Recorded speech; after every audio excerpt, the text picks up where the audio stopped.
大家好，歡迎返嚟紐約與你。今日我想同大家分享下喺紐約咁忙碌嘅生活入面，我點樣保持體力同照顧好皮膚。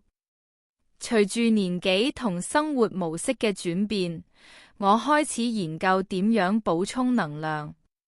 呢支 Renew by Science NAD 加補充劑就係我最近嘅選擇。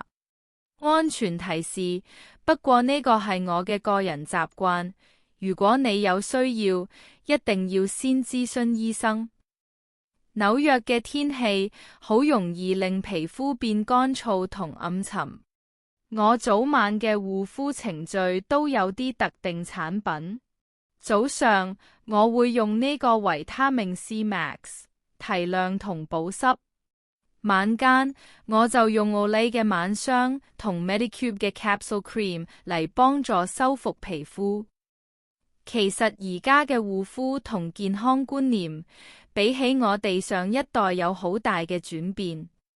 呢個亦都係我網站探討嘅主題之一。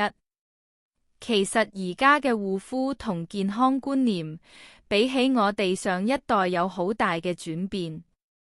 呢個亦都係我網站探討嘅主題之一。多謝收看，記得去資訊欄點擊我嘅網站連結，睇下更多關於紐約生活嘅詳細分享同產品資訊。